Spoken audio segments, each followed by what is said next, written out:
사실 이번 화재 참사를 막을 수 있는 기회는 몇 차례 있었습니다. 2015년과 2018년에 이미 도로공사가 화재 현장에 쓰이는 방음제가 위험하니 바꿔야 한다고 건의했었거든요. 정부가 뒤늦게 방음 터널을 비롯한 위험시설 1,900개소를 긴급 점검하기로 했습니다. 인명사고가 나야 정부가 일을 한다는 국민의 푸념은 언제까지 계속돼야 할까요? 장명훈 기자가 보도합니다. 화재가 난 터널에 쓰인 방음제는 폴리메타크릴산 메틸, 소위 아크릴로 불리는 물질입니다.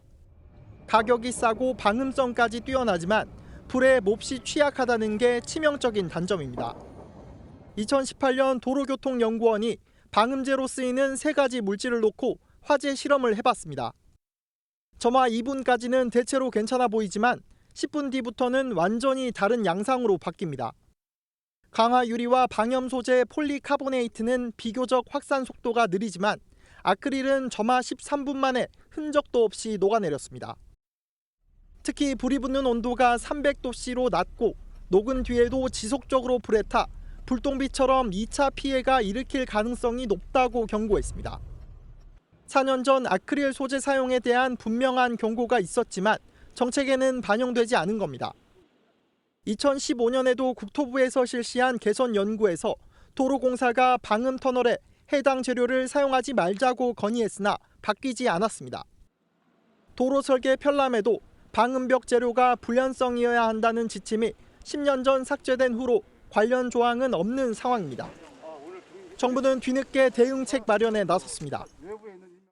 정부는 사고 현장과 비슷한 방음 터널 55곳을 포함해 화재에 취약한 시설물 1,900여 곳을 긴급 점검할 계획입니다. 점검을 통해 건설 중인 터널은 물론 이미 건축돼 사용되고 있는 방음 터널의 안전 대책을 강구하겠다는 방침입니다.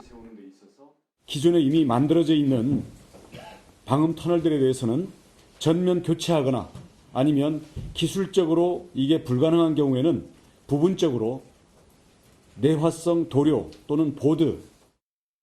전문가들은 방염제 사용과 함께 상부에 구멍을 뚫어놓거나 확산을 차단할 수 있는 구간을 만드는 등의 대책이 필요하다고 지적합니다.